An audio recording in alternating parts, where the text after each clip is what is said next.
أعزائي المتابعين لراديو إنجاز من داخل معرض وملتقى ليبيا الدولي للرياضة واللياقة والصحة، نحييكم من جديد ولا زالت تغطيتنا مستمرة.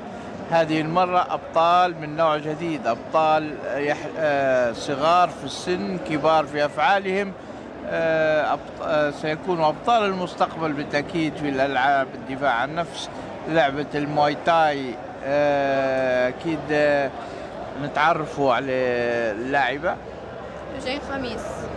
لوجين، شنو سبب اختيارك للعبة المواي تاي؟ يعني لياقة بدنية، قوة شخصية، يعني تمام.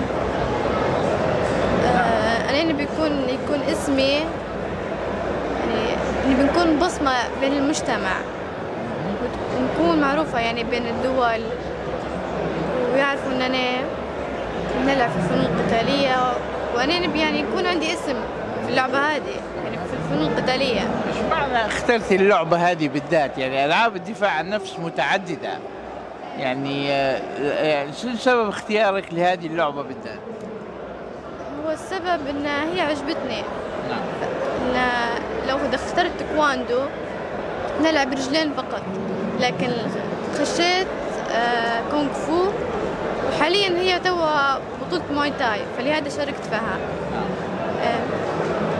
لما تلعب مثلا كيك بوكسينج او مواي تاي او كونغ فو فهي يدين ورجلين، فهمتني؟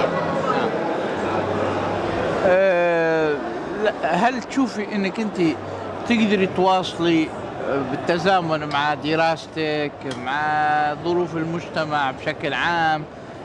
هل حتواصلي المسيرة لين توصلي لانك تكوني بطل على مستوى عربي افريقي عالمي ان شاء الله؟ احنا هذا نتمنه لك. يعني لاحظت ان عندك ثقة بنفسك، لاحظت انك انت عندك رغبة تحققي انجاز في هذه اللعبة.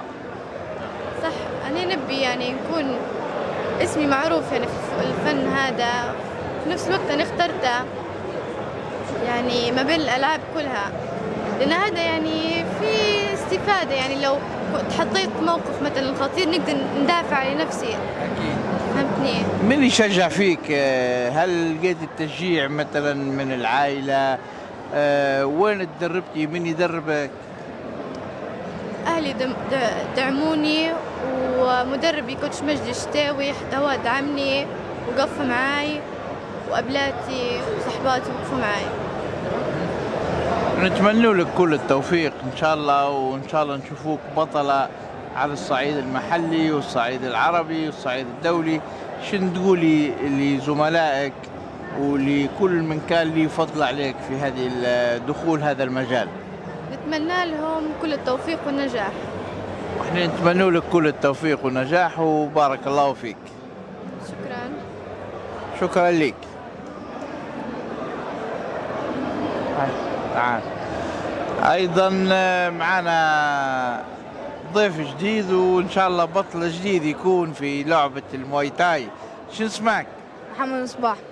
يا محمد، انت شو اللي خلاك تختار لعبة المواي تاي؟ والله إن لعبة مشهورة ويلعبوا فيها هلبة مشاهير وناس كثير. من يشجعك يا محمد باش تكون لاعب مواي تاي؟ أمي وأبوي وأخوالي وأصحابي. من المدرب اللي يدرب فيك؟ كابتن مجدي شتاوي. وين أما مركز هذا؟ مركز فرسان متوسط. نتمنى لك كل التوفيق يا محمد، وإن شاء الله ربي يوفقك وتكون من أبطال هذه اللعبة إن شاء الله. بارك الله فيك. شكرا لك. بارك الله فيك. نور ماذا يا غالي؟